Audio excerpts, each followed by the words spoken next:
What if the end of one of the most iconic celebrity marriages had nothing to do with scandal, cheating, or betrayal, but came down to something as simple as personality? So, when I divorced him, you have to know it came down to just one thing: his personality. That was Kim Kardashian on SNL, and that one line changed everything.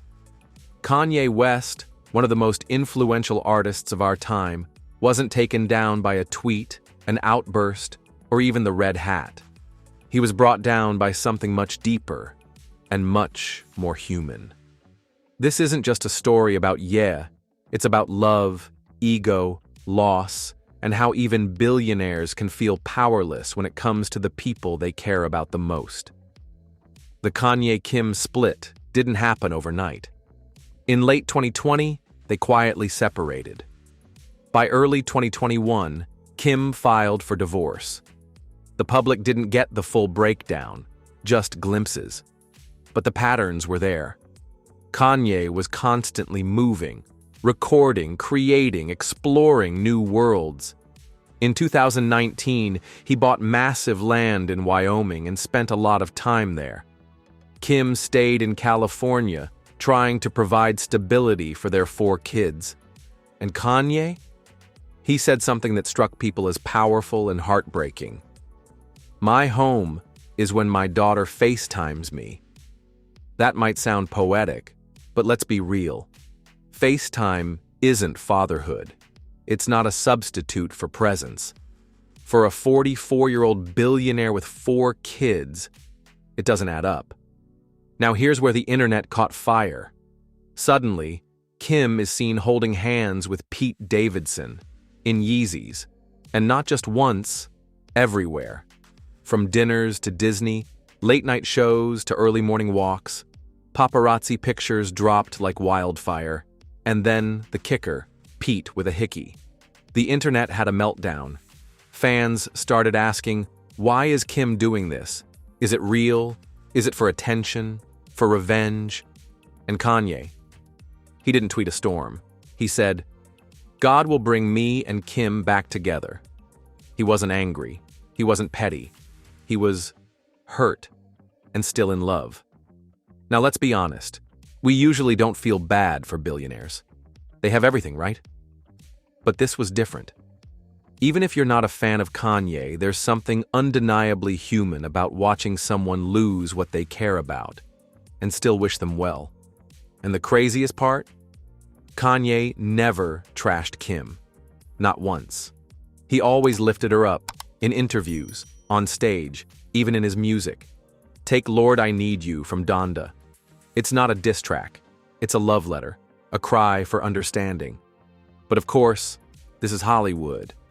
And nothing is ever just what it seems. Kim stepping out with Pete mirrored what we saw with her sisters. Kourtney and Travis Barker, Megan Fox and MGK, the inked-up, edgy, safe bad boys. And Pete? He's been circling this world for a while. Back in 2018, he roasted Kanye on SNL. Take your meds. In 2019, he dined with Kid Cudi. Kanye showed up unexpectedly. That dinner? Awkward. Fast forward, Kanye splits with Kim. Pete's hanging with MGK, who's close with Kourtney. And Kim? She's just a few degrees away. Then boom, SNL skit. They kiss. A few weeks later, they're dating.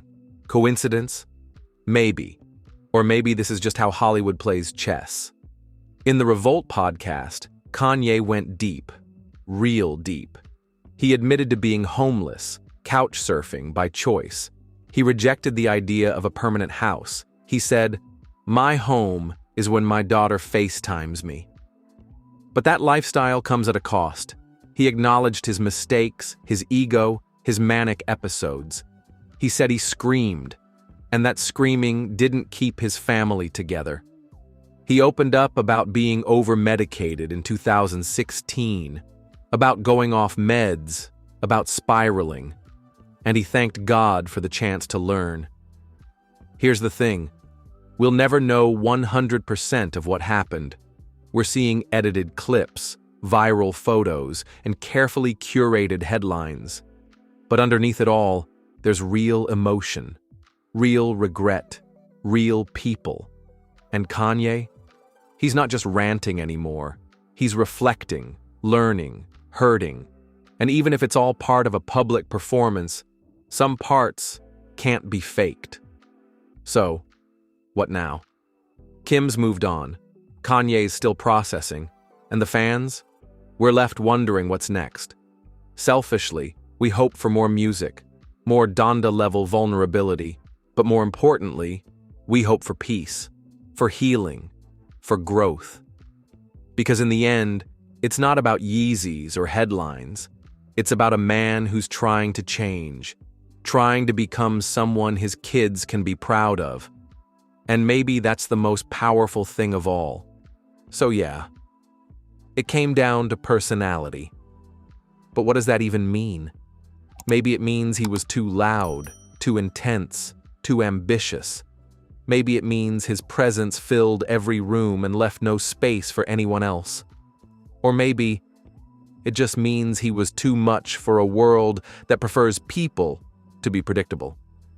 But here's what we forget. Personalities can evolve. They can grow. They can soften, reshape, even heal. And that's what we're seeing. Slowly, painfully, publicly. Because Kanye West isn't just trying to reclaim his marriage. He's trying to reclaim himself. The version of himself that existed before the noise, before the chaos, before the spotlight turned his family into headlines. We're watching a man come to terms with who he's been and who he wants to become. And that process, it's messy, it's heartbreaking, it's human. Let me ask you, do you think Kim was wrong for how she handled things? Was it unfair to go from wedding dress at Donda to holding hands with Pete Davidson in a matter of weeks? Or did she reach a breaking point that none of us could fully understand from the outside? Was it selfish? Or was it survival? On the flip side, was Kanye truly ready to be the partner Kim needed? Or has he been chasing an image of family that only exists in his mind? Is he holding on to something out of love or out of fear of letting go? I don't claim to have the answers, but I do know this. When someone opens up about their struggles, their regrets, their deepest wounds, that takes courage. And Ye has shown us all of that and more, whether you believe he's genuine or not. And maybe that's the most important part of all, the willingness to change. Because when everything else falls apart, growth is the only thing left to hold on to. So no, this story isn't finished. It's still being written, in music, in interviews, in quiet moments we'll never see. And maybe, just maybe, one day it'll have a happier chapter.